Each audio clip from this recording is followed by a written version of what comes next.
Hey y'all, welcome and welcome back. So I did a little mix-up, and that mix-up is going to be working very well in your favor if you like for me to read follower stories, because I was supposed to post this video yesterday and the video about the Birds movie today and another follower story video tomorrow. But I mixed up my timing, and now you guys get two follower stories back to back. So hope you like them, and if you don't, I'm so sorry. Reminder, if you guys have any stories you'd like for me to read, please send them to the email in that description and just put YouTube in the subject line. But now that that's out of the way, let's get into the stories. I've always been a pretty sensitive child, as my mother said. I do remember all of these things happening to me, but I never thought it was anything abnormal. I've always been an introvert, that's why I didn't have many friends, but I was never alone. My mom says that these were my imaginary friends, two little things that looked like little black balls of fur with very skinny arms and legs. They had no face but big eyes.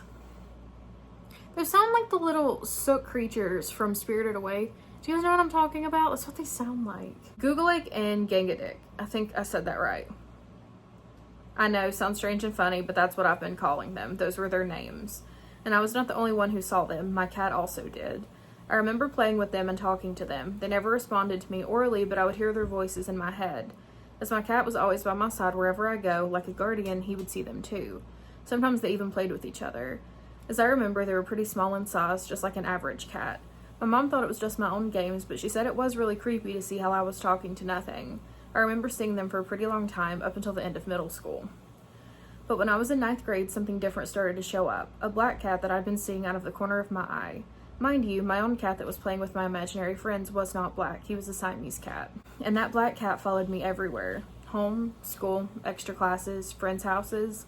At first I was just a little concerned because it never interacted with me, it was just there. And somewhere around the period of time I started to be more spiritual, I've learned about tarot and other things. And as that time went by, the silhouette of this cat became more pronounced.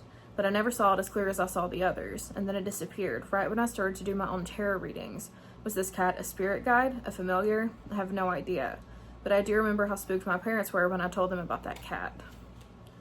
The last story took place not so long ago, maybe just a couple of months.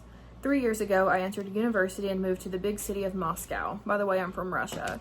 It's a pretty green city, but as a person who grew up in a place where you can see a forest from a window, I was lacking nature. That's why I spent most of my time in parks. The more they look like a forest, the better. There's a pretty big park near my place, and I tend to go there every week. The thing is that for the 3 years of me going there wasn't a single time that I found the same way out of there. It's always a new path. I'm not saying it's haunted, but these spirits are strong. You can just feel their presence, and one day I found a very interesting birch tree. There was a strange thing, almost like a wooden sculpture on it, but it's obvious that it was not done by a human hand. The path where I found it is very familiar to me. I just found myself always going there to see this thing when I go to the park, and the area around it is familiar to me too, obviously. So a couple of months ago, I did my normal routine, went to the park, greeted a gnome, that's how me and my friend ended up calling this thing. Then I took a turn to a known path just to take a little walk. And then I saw another one, another birch tree with a similar looking thing on it. But the thing is, if you look at it closely, you can find another spectrum of emotions on its face. This thing is now called Buddy. Gnome and Buddy. There is one interesting detail. When I found the gnome, it was really late in the evening. There were no lights, just my flashlight. 3 years after, the same thing. It's around midnight. The only source of light is my flashlight, and I find a similar thing on a birch tree. But I swear it was not there before. They don't give me bad energy, even if they look absolutely devilish. I assume they're just local spirits, or not. I don't really know. Actually, this park gave me a ton of abnormal experiences. It would just take forever to tell you everything. You know what that kind of reminds me of? That, like, I forgot the name of it, but do you know the movie Men? I think it's an A24 movie. There's this, like, I can't describe it. I haven't seen that movie in so long, but I see it in my head.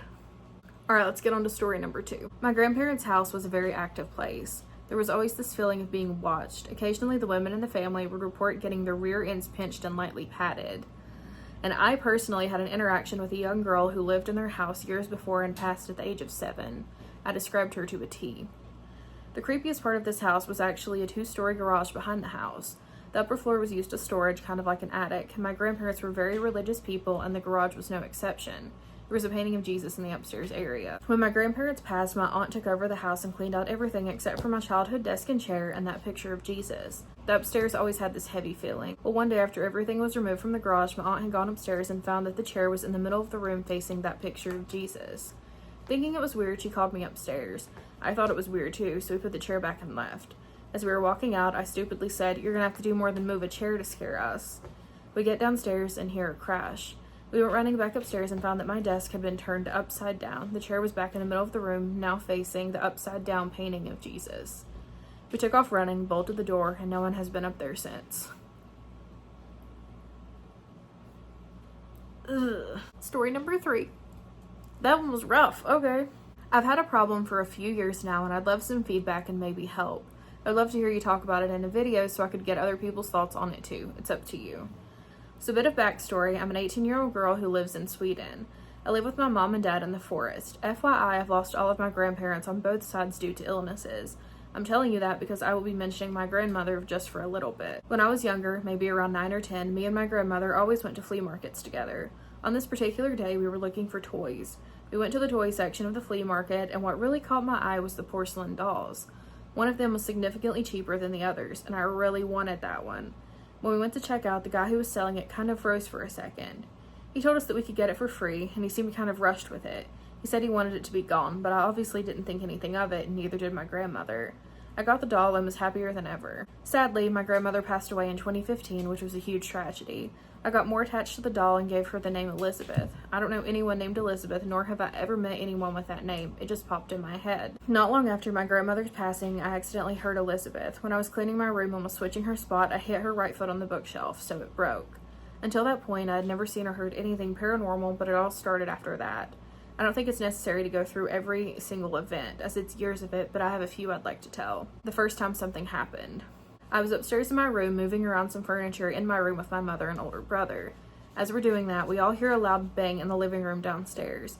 We all look at each other and we didn't think twice before going downstairs to check it out. My brother is really tall and muscular and extremely protective, so we felt safe with him. My dad was at work. When we get downstairs, we see that a bottle that meant a lot to me had flown off the bookshelf. This bottle was about 9 feet from the bookshelf, all broken into pieces. We thought it was weird as the bottle was empty, but we didn't think much of it. The second time was the same day when my brother had left. Me and my mom were watching TV in the living room when we heard a loud bang beneath us in the basement. We were obviously scared. My mom believes in the paranormal, but our first thought was that it might be an intruder. My mom grabbed a big kitchen knife and told me to walk behind her with my phone ready to call the cops. As we went down, I got this horrible feeling, and I'm sure she did as well because she seemed more nervous than before.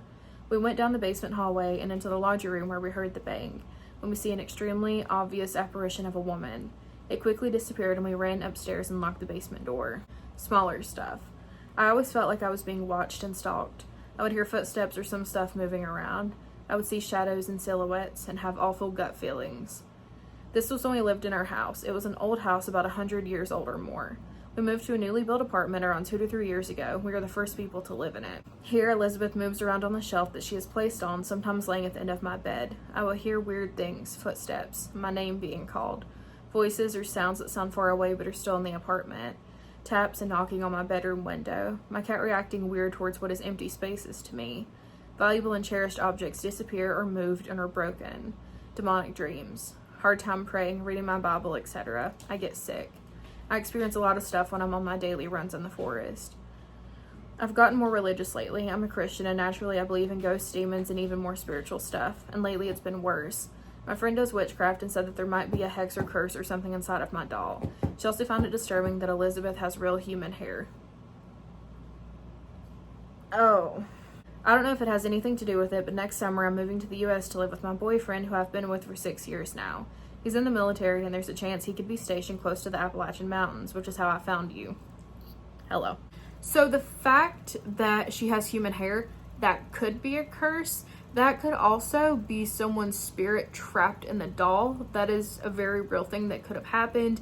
And the fact that they were really eager to get rid of that doll at the flea market tells me that definitely you are not the only one to experience stuff.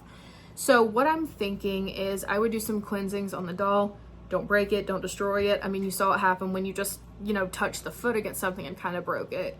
So I would suggest putting it in a box, sealing it off, cleansing it, and just making sure that box stays safe. You could also donate it to people that can take care of that sort of thing. I would offer to take it. I genuinely don't know if my mental health can handle any more haunted objects at the moment, at least new ones.